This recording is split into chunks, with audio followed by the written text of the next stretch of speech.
Civil uniform civil code. क्या uniform civil code? मैंने कहा बाबा अभी तो जरा नहीं आया सुनते, मगर जहां बना उत्तराखंड में कुछ बने हैं, अभी फाइनल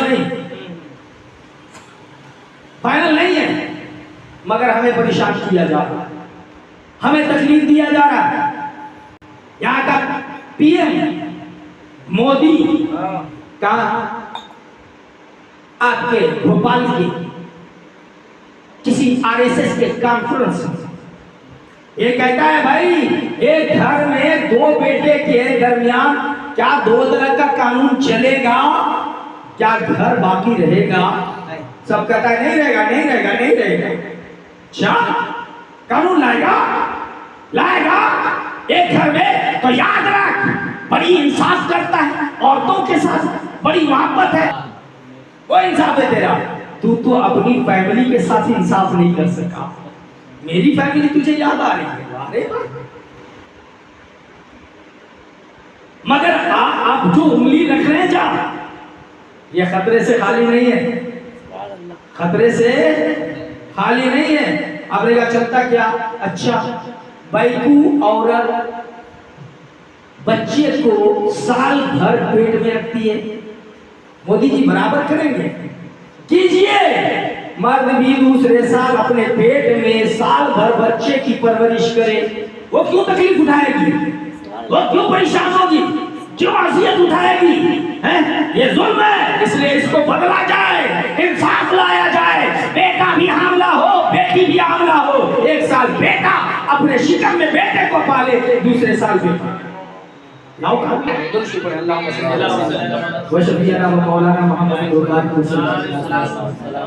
ला सकते हो तो लाओ। और दिमाग चला रहे, औरत बच्चे को दूध पिलाती है, अपने सीने के यानी अपने वजूद का खून जो दूध में मुंतकिल होता है, बच्चे को वो पिलाती है, पढ़ाती है, परवरिश करती है। बहुत इंसाफ करते हो ना? कहो याद रखो इंडिया के कानून में यूनिफॉर्म सिविल कोड आया है, अब औरत सिर्फ दूध नहीं पिलाएगी, मर्द तुम भी अपने छाती में दूध का समंदर पैदा करो, तुम्हें भी पिलाना पड़ेगा। वाह वाह वाह, क्या बात है। नहीं ला सकते। बेशक मुझे वकील सादिकुल्लाह साहब ने फोन किया, कहा टीवी में बैठा हुआ पूछ रहा था, मर्द के लिए औरत के लिए इज्जत है तुम्हारे घर में, मर्द के लिए क्यों नहीं इज्जत? ये तो जुल्म है, मैंने कहा ठीक का औरत दूध पिलाती है, तू काहे नहीं पिलाता? पहले पिला किया। औरत पेट में बच्चे पालती है, तू क्यों नहीं पालता? पहले पाल किया। अबे और आज के बाद गाय से दूध मत दूहना, बैल माता बना लेना। दूध वहां से क्या करना, वहां से छलना। अरे बेवकूफ कहीं का, बैल को अल्लाह ने दूध छाती में आए इसके लिए पैदा किया है, औरत का सीना दूध से भर जाए और बच्चे की परवरिश उस दूध से हो, अल्लाह ने इसलिए इसको पैदा किया। तुम अल्लाह के कानून और नेचर को बदलना चाहता है, मर जाएगा सुबह कयामत तक नहीं बदल पाएगा, नहीं बदल पाएगा। अबे बेवकूफ मंथली वहां आता है, मर्द को नहीं आता, मंथली औरत को आता है। एक थैला है, थैला जहां हम और आप सब रहे, इतना मुकद्दस पाकीज़ा जगह है जहां हमारा पूरा वजूद बना है, आपका वजूद बना है। जितने आए, चाहे औरत आई हो चाहे मर्द आया हो, पहले वही बना है तब दुनिया में आया है। तो वहां हर महीने ताजा खून पैदा होता है और वो निकलता है, जिसे कहते हैं कि पीरियड आया है, नापाक हो गई। सुना है कि नहीं सुना? और जब उस खेती में उसका शौहर जब बीज बोता है, क्या बोलता है? बीज बोता है, तो दरवाजे बंद हो जाते हैं, वो वहां रहता है। फिर धीरे धीरे धीरे धीरे जर्दी होता, खून बनता, फिर जमता, फिर गोश्त बनता, बनते बनते बनते बनते जुबैर रिजवी बन जाता, बनते बनते अनीस बन जाता, बनते बनते मकसूद बन जाता, बनते बनते निजाम बन जाता, बनते बनते ये सारे चमन हमारे हम नहीं, अव्वल से लेकर आखिर तक। हाँ, अल्लाह ने कुछ लोगों को इससे अलग रखा है, कुछ लोगों को इससे अलग रखा है। अल्लाह ताला ने हजरत आदम को बगैर माँ और बगैर बाप हजरत हव्वा को हजरत आदम से पैदा किया, हजरत आदम से, और हजरत ईसा को हजरत मरियम से तन्हा तन्हा तन्हा पैदा किया। बात समझ में आई? तो अब जब बीज बोया जाता है, बीज जब बोया जाता तो धीरे धीरे फसल की तरफ बढ़ता है, और इत्तेफाक से इस शोहर का इंतकाल हो गया या शोहर ने तलाक दी। अब उसको जो वहां पल रहा है, इस्लाम ये कहता है कि उसे पलने दिया जाए, उसे पलने दिया जाए, मारा ना जाए, उसे खत्म ना किया जाए, उसे पलने दिया जाए।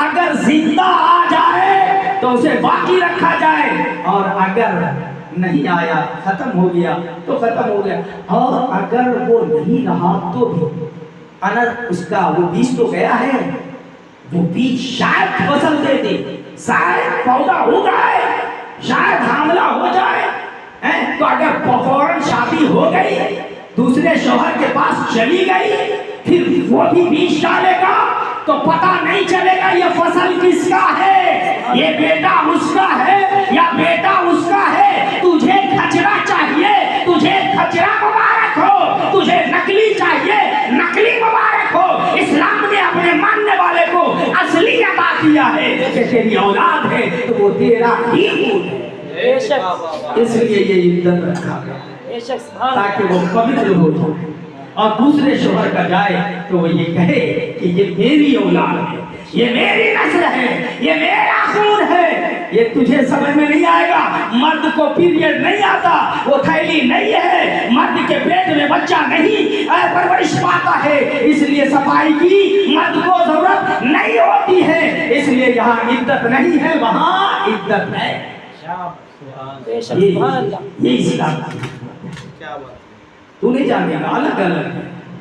एक तो ये है, अगर किसी को पीरियड आता ही नहीं तो 3 महीने ठहरे, ये दिया था। और जो सिंह अय्यास को हो गई है, जिसको खत्म हो गया आएगा ही नहीं, वो भी 3 महीने। और अगर जिसका शौहर खत्म हो गया, अब शौहर के खत्म होने के बाद एक साथ जिंदगी गुजारी, दुख और सुख में दोनों साथ रहे, याद है, मोहब्बत है, खुलूस है। अब फौरन कहता है तू चाहे शादी कर ले कर ले कर ले, अरे अभी तो गम में डूबी हुई है, अंधेरे में डूबी हुई है, दूसरे शौहर के पास जाएगी, गम में रहेगी, और एक मुर्दा किसी के पास जाएगा तो उसे नफरत हो सकती है, वो अपनी जिंदगी से उसे जुदा कर सकता है। इसलिए इस्लाम ने कहा कि 4 महीने 10 दिन, चूंकि शौहर का इंतकाल, प्यार का इंतकाल, इश्क का इंतकाल है, मोहब्बत का इंतकाल है, अच्छा खिलाने वाले का इंतकाल है, अच्छा पहलाने वाले का इंतकाल है, इसलिए उसके गम के लिए इस्लाम ने कहा 4 महीने 10 दिन सोच मनाओ, उसके बाद नई जिंदगी का आगाज है, ताकि कोई फितना न होने पाए, ताकि कहीं नकली ना होने पाए, ताकि कहीं फहशकारी ना होने पाए। अरे तूने तो कानून बना दिया, शौहर इसका है, बीवी इसकी है, और दूसरा आके अगर दोनों मिलकर प्यार करता है राजी की खुशी से तो चलता, ये तेरे यहाँ चलता है, इस्लाम क्या नहीं चलता। तूने खून का रास्ता दिया, तूने कत्ल का रास्ता दिया, तूने दहशतगर्दी का रास्ता दिया, तूने लड़ाई और दंगे का रास्ता दिया, इस्लाम इंसाफ का रास्ता। अज़ीज़ान मिल्लत इस्लामी नहीं जानता तो समझ देगा। अच्छा, मुस्लिम रसूलुल्लाह ने खाली मर्दों का ख्याल किया गया, औरतों का नहीं। मुस्लिम रसूलुल्लाह ने औरतों का ख्याल नहीं किया। अबे बच्चों, तुझे पता ही नहीं है, पूछ उन चट्टी वालों से कि किसी नारी को अपनी जिंदगी में लाकर उसे लिबास देकर, खाना पीना देकर क्यों नहीं उसकी इज्जत का मुहाफिज बना? क्यों नहीं बना? क्यों ऐसे ही रह गया? मुंह तो मारता है और एक मिनट कहीं में मारता है। दूसरे की जायदाद पे तेरी नजर रहती है, दूसरे की जायदाद को चढ़ता है। वो तेरे लिए अच्छा नहीं, शादी नहीं किया, अबे शादी नहीं किया तो ये क्या कर रहा है? ऑपरेशन करवा लेना, ऑपरेशन करवा ले, फिर देखो ना। मगर वहां क्या घी खा गए, मलाई खा गए, अब पूरा खाली नापाकी नापा। मेरा इस्लाम है जो हमें शराफत सिखाता है, इस्लाम है जो इंसानियत सिखाता है, इस्लाम है जो इज्जत सिखाता है। हमें जानवरों की जिंदगी नहीं, हमें इंसानियत की जिंदगी। औरतों को क्यों मिसले हसील से का बाप मर जाए तो बेटा को 2 हिस्सा, बेटी को 1 हिस्सा। अच्छा ठीक है, यही है इस्लाम। हाँ यही है इस्लाम। मगर तुझे बस यही नजर आया, आगे नजर नहीं आया, पीछे नजर नहीं आया। क्या मादरजादा अंधा है और स्टेजी खाता था और बढ़ता था और गहराई में जाता था कि आखिर इस्लाम ने ऐसा क्यों किया? औरतों को एक, मर्द को 2, तहकीक कर, पढ़, रिसर्च कर। जब रिसर्च करता तो तुझे सच्चाई का पता चलता, तुझे इल्म होता कि इस्लाम ने जो कानून दिया है इतना पवित्र कानून है, इतना अच्छा कानून है, इतना सुंदर कानून है, इतना हसीन कानून है कि बेटी भी राजी और बेटा भी राजी है। मगर मैं पूछना चाहता हूँ कि ये तो पूछ कि बाप को कौन रखेगा? बाप की प्रॉपर्टी बेटा को 2, बेटी को भी 1, आधा, चलिए आधे ही मानते, दे दिया ना। बेटी ससुराल, बेटा यहाँ। अब माँ बची है, माँ शौहर नहीं है, इसको खिलाएगा कौन? इसको कपड़ा कौन देगा? इसका ख्याल कौन रखेगा? बेटा के पास जाएगी तो कहेगी मैं ही क्यों, प्रॉपर्टी में तो मुझे आधा मिला है, आधा बेटी ले गई, जाओ ना। मैं भी खिलाऊंगा, बेटी से कहो वो खिलाए, बेटी खिलाए, बेटी कपड़ा दे, बेटी हमारी अपने घर में रखे, इज्जत दे। क्या दामादी से मानेगा? क्या दामादी से कबूल करेगा? क्या दामाद खिदमत करेगा? कर ले कोई सीधा, अगर टेढ़ा हुआ तो क्या होगा? क्या कोई समाज उसे कह सकता है? कोई बड़ा उसे थूक सकता है? कोई उसे जो है ना उसकी इज्जत पे उंगलियां उठा सकता है? अबे क्या बोलने आया है? तेरी माँ दर दर की ठोकरें खा रही है। अबे क्या बोलने आया है? जिसने तुझे 9 महीने शिकम में रखा आज भीख मांगने पर मजबूर है। तू कैसा बेटा है? बाप की प्रॉपर्टी ले लिया मगर बाप की इज्जत याद नहीं है, माँ तुझे याद नहीं है। रसूल ने जिसके कदमों में तेरे लिए जन्नत रखा है वो जन्नत तुझे याद नहीं है। तो बता ऐसे मामले में, ऐसे वक्त में तू क्या करेगा?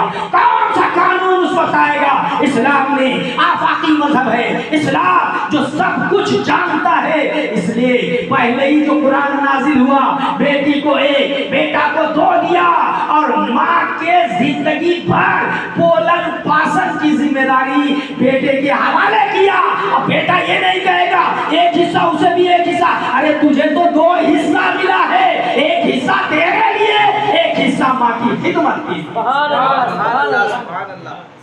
और यही नहीं, तू दूसरे के लोगों से ये मत मिला। अब शौहर क्या जा रही है?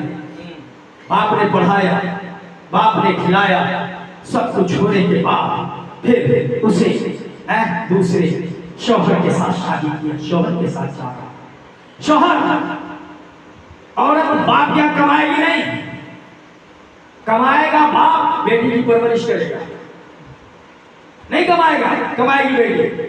क्या रहेगी तो मायके में रहेगी तो बाप, कपड़ा देगा बाप, पढ़ाएगा बाप, खाना पीना देगा बाप। और जब ससुराल जाएगी तो जब शादी होती है तो उस वक्त कहा जाता है इलावा नान नफका की इतना मार, इलावा नान नफका के तुम्हारे जौजियत ने दिया, याद रखो अब दे रहा हूँ, खाना तुझे खिलाना है, कपड़ा तुझे पहनाना है, इसकी खुशी का ख्याल तुझे रखना है, डॉक्टर से इलाज तुझे रखना है। लड़का कहता है हाँ मुझे कबूल है, मैं खाना खिलाऊंगा, मैं इसे पानी भी पिलाऊंगा, मैं इसे खुश भी रखूंगा, मैं इसे इसका इलाज भी कराऊंगा, हर दुख सुख का मैं इसे साथ भी बनाऊंगा।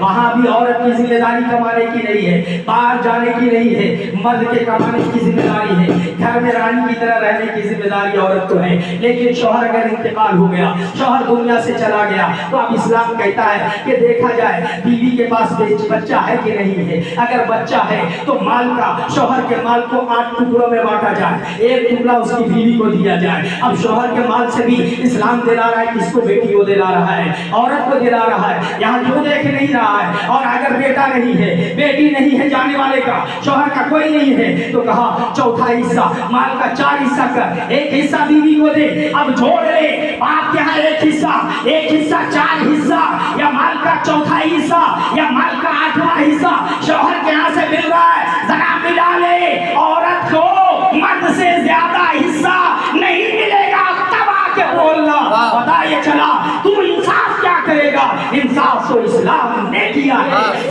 माँ को तेरे यहाँ हिस्सा है कि नहीं? इस्लाम कहता है बेटे में भी माँ का हिस्सा, शौहर में भी माँ का हिस्सा। ये नारी का ख्याल कुरान पर 6 नारियों का ख्याल कुरान में मौजूद है। इसको भी हिस्सा दिया जाएगा, इसको भी हिस्सा दिया जाएगा, इसको भी हिस्सा दिया जाएगा। पहले औरतों को दे दिया जाएगा और इतने मर्द को दे दिया जाएगा, तब किसी में तकसीम किया जाएगा। ये इस्लाम है। सुभान अल्लाह, बेशक ये इस्लाम है। अजीज़ाने मिल्लते इस्लामिया कुछ मुसलमान कहते बदलना चाहते हैं।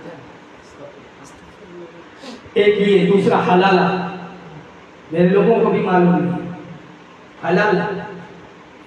भाई 3 तलाक देना ही चाहिए, जुल्म है। क्या है? तू कहा 3 तलाक तो खत्म हो गया, बदल दिया, तबला बजा रहा है। अबे तू 450 के ड्राफ्ट में क्या बदला है? जरा दिखा तू, क्या बदला कि 3 तलाक नहीं होगी? दिखा कहीं लिखा हुआ तेरे जज के कलम से? कहीं लिखा हुआ नहीं है कि बीवी को तलाक देगा 3 तो होगी या नहीं होगी।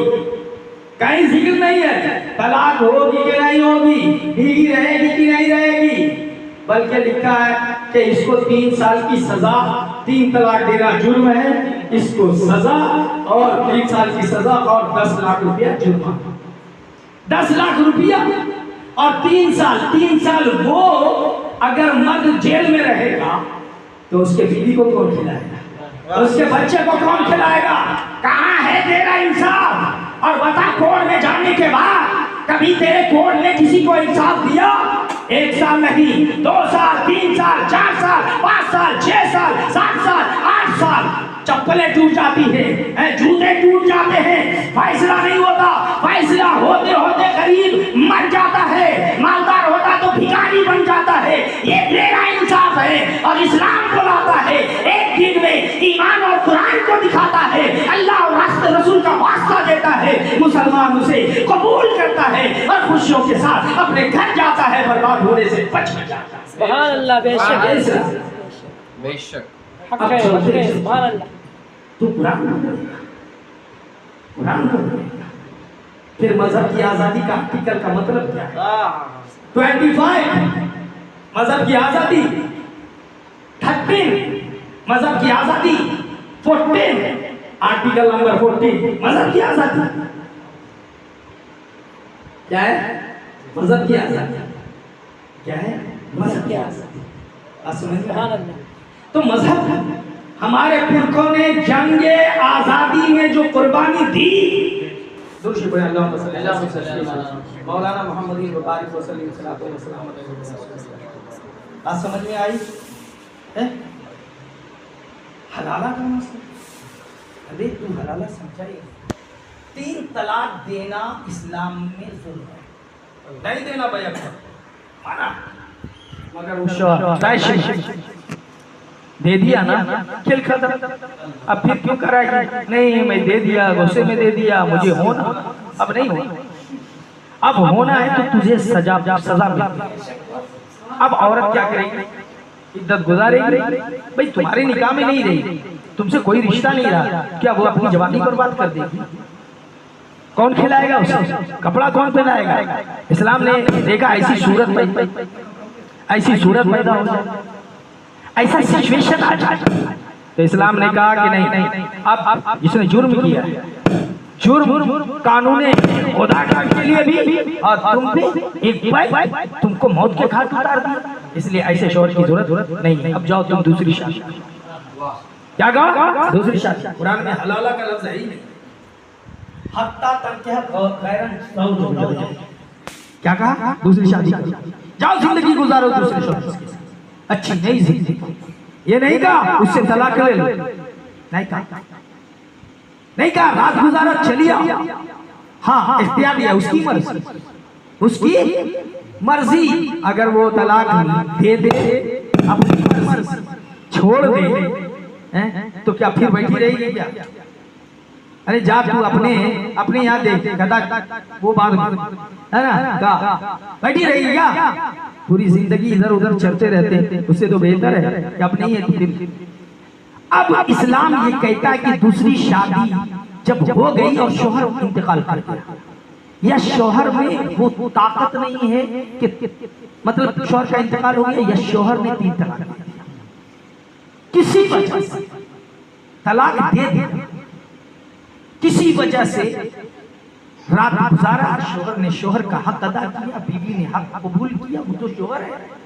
अब इंतकाल हो गया या किसी वजह से तलाक दे दिया, दुरुद पढ़ अल्लाहुम्मा सल्ली अलैहि व शफीअना व मौलाना मुहम्मद व बारिक व सल्लल्लाहु सलातो व सलामन अलैका या रसूलल्लाह।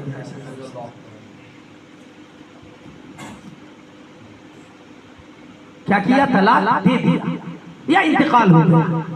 अभी औरत जवान है, इद्दत गुजर गई, वही पाक होने के बाद क्या करेगी? कौन खिलाएगा? कौन खिलाएगा? कौन पिलाएगा? तो अब इस्लाम कहता है कि अब जिनसे शरीयत ने शादी की इजाजत दी है, किसी से भी कर सकती हो, और वो जो तुम्हारा पहला शौहर था, अब अगर वो भी करना चाहे तो तुम उसके लिए हलाल हो कर सकते हो। हलाल होना और है, हलाल करना और है। हमारे यहाँ ये सब धंधे नहीं होते, वो तुम्हारे यहाँ होते। अरे हलाल क्या, हराम ही इतने होते कि हलाल तो आता ही नहीं जिंदगी। और बोलबो मत, आज तादाद की बुनियाद पे, ताकत की बुनियाद पे बड़े नाच रहे हो ना। अगर बराबरी का होता ना तो जवाब ऐसा जाता कि लाजवाब होता। ये मत समझना कि तेरे धर्म का स्टडी मैं नहीं करता, पढ़ता नहीं। हजरत आयशा पे उंगली उठाया, राम ने सीता से कितनी उम्र में शादी की पता ही नहीं। 3 शादी नहीं करना। अरे तो दशरथ ने, राम के बाबा दशरथ ने 3 शादी किया है, उसको क्या कहेगा? और आज भी तेरे नेता लीडर लोग 3 रखे हुए हैं। मुसलमान तो 3-4 तो शायद बहुत मुश्किल मिलते, उसमें भी इस्लाम ने 4 शादी करने का हुक्म नहीं दिया। इतने शराइत है, इतने संगीन शराइत है कि मोदी जी अगर वो कानून ही आप नाफिज कर दे और सख्ती के साथ लागू कर दे तो 4 शादी का मंजर, 2 शादी का मंजर ही मुसलमानों को यहाँ देखना नहीं मिलेगा। इस्लाम ने ऐसा शर्त रखा, ऐसा कानून दिया है। मगर मोदी जी जरा सोचो तो, एक लंगड़ी हो गई, लुल्ली लकवा हो गया, बीवी एक है, लकवा हो गया, बीवी है मगर उसमें खाना बनाने की ताकत नहीं है, उसमें घर को, बाल बच्चे को देखने की ताकत नहीं है, बाल बच्चे को नहीं देख सकती, खाना नहीं बना सकती, कपड़ा नहीं धो सकती। क्या शौहर गला टीप के मार देगा? इसीलिए कानून बना रहे हो ना, ताकि मारी जाए, आग लगाई जाए, जला दी जाए। क्या करेगा? इस्लाम ने कहा उसे भी रखो और अपनी जरूरत के तहत एक और शादी कर लो, दोनों बहन मिलके रहेगी और घर में नूरू नाला नूरी ही रहेगा। ये इस्लाम का फैसला, ये इस्लाम का। ये नजरिया कभी तुम्हारे गोबर वाले, तुम्हारे लोगों के चाहने वालों के, ये जो इनके चाहने वाले हैं, गोबर का जो दिमाग रखता है उसमें आता ही नहीं भेजे। अच्छा, अब चलते और है इंशाअल्लाह, हलाला पे और बोलूंगा कभी और। यूनिफॉर्म सिविल कोड, यक्सा सिविल, ठीक है। यक्सा का मतलब तुम्हें ने कहा मोदी जी, पीएम मोदी जी तुमने कहा कि एक घर में दो कानून, दो तरह का सलूक नहीं, दो तरह का कानून नहीं, सबके लिए एक ही कानून। तो बाद में ड्राफ्ट लाना, बाद में यक्सा सिविल कोड की बात करना, बाद में यूनिफॉर्म लाना। पहले 11 स्टेट से 371 हटाओ, 371 हटाओ। 371 जो आर्टिकल है, सेशन है, जो संविधान में मौजूद है, उसे हटाओ, उसे हटाओ। किसके लिए? आदिवासी के लिए है, आदि। और क्या कहते हैं उसको, क्या कहते हैं? टाई, बताता हूं, ध्यान से निकला। आदिवासी है ना, कहाँ है? हिमाचल, क्या है उधर? मणिपुर, हाँ मणिपुर, मिजोरम, गोवा। समझ बात आ रही? गोवा। आपकी इन सब चीज में 371 पहले इसमें बात करो। यूनिफॉर्म सिविल कोड 44 में लिखा हुआ है, लाओ 44। 55 तो तुम्हें, 25 तो तुम्हें नजर नहीं आता, 40 नजर नहीं आता, 30 नजर नहीं आता। कहा था है किसने? डॉक्टर अंबेडकर भीमराव ने कि ये सेशन डाल दिया गया। अरे आप क्यों एहतजाज नाराज हो रहे हैं? क्यों आप एहतजाज कर रहे हैं? क्यों मुझ पर आप जो है ना भड़क रहे हैं? ये डाल दिया गया है। अरे कौन हुकूमत पागल हुकूमत होगी जो आईने इस्लाम पर उंगली रखेगी? अरे क्या मुल्क को बर्बाद करना है, मुल्क को खत्म करना है? कभी भी आईने इस्लाम में कोई भी तब्दीली नहीं आ सकती। एक मर्तबा नहीं, गांधी ने कई मर्तबा का जब गोलमेज कॉन्फ्रेंस हुआ, कहा लंदन में, पहले कॉन्फ्रेंस में गांधी पहुंचा है। जब सवाल उठा तो कहा इस्लाम के आईन में कोई तब्दीली नहीं की जाएगी। जब हरिपुर में कॉन्फ्रेंस हुआ कांग्रेसियों का, उस वक्त सबने कहा कि कोई भी तब्दीली हुकूमत को भी ये इख्तियार नहीं होगा कि वो आईने इस्लाम पे उंगली रखे, नहीं होगा। भाई ये मेरे लिए है ना, मेरे लिए, मेरे घर की बात है ना, तुम्हारे और मुझसे तो मामला नहीं है। क्रिश्चियन और मुस्लिम से मामला नहीं है, क्रिश्चियन और हिंदू से मामला नहीं, ये मेरे समाज का है। मेरे ऊपर छोड़ देना, छोड़ देना। आज भी तेरे यहाँ जितना अत्याचार होता है ना, कानून पे कानून, कानून पे कानून, कानून पे कानून बना तो लिया है, मगर जुल्म कम हो गया क्या? नहीं हुआ है। इसलिए कि कानून बनाना तो आता है, मगर कानून चलाना नहीं आता।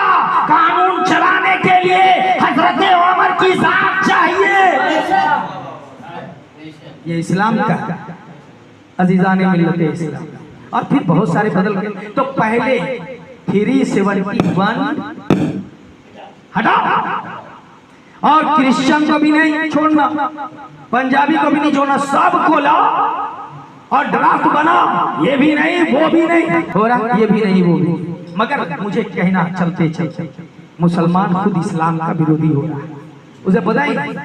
इस जमाने में तुम्हें हलाला पसंद करते क्या? टीवी नहीं नहीं, चार शादी पसंद करते? नहीं नहीं, भैया पसंद करते। अगर अल्लाह देगा तो चार तो हम पसंद करेंगे, जब सबके साथ करेंगे। अरे अगर औरतों की तादाद बढ़ गई तो क्या बेच डालेगा? बेच डालेगा नहीं, एक एक चार को संभाल लेगा तो नूर ही नूर आ जाएगा। सिर्फ वही मत दे, खिलाना भी, पिलाना भी, कपड़े भी पहनाना, सबके साथ इंसाफ करना। तो कुरान, आज जरूरत यह है कि मुसलमान कुरान पढ़े, लाजिम है कुरान पढ़े, कुरान समझे, कुरान जिंदगी में लाए। अगर मुसलमान है, इस्लाम से मोहब्बत करता है, अब भी नहीं अगर जागा और कुरान अपनी जिंदगी में नहीं लाया, कुरान समझा नहीं तो रोड पे चीखने से कुछ भी मिलने वाला नहीं है, उछलने वाला नहीं। हम मर जाएंगे, कट जाएंगे। अरे पहले इस्लाम का तू ही नहीं हो सका तो दूसरे के लिए मर क्या जाएगा। पहले इस्लाम अपनी ज़िंदगी में ला। तेरा लिबास पुरानी हो, तेरी बोली पुरानी हो, तेरा चलना पुरानी हो, तेरा खाना पुरानी हो, तेरी सीरत पुरानी हो, तेरी सूरत पुरानी हो। अल्लाह तबारक व तआला हमें इस्लाम पे अमल करने की तौफीक अता फरमाए कि मोहम्मद से वफा तूने तो हम तेरे हैं, ये जहाँ चीज़ है क्या कहो, कलम तेरे हैं। वाखिर दवाना अनिल हम्दुलिल्लाहि रब्बिल आलमीन व मा अलैना इल्लल बलाग।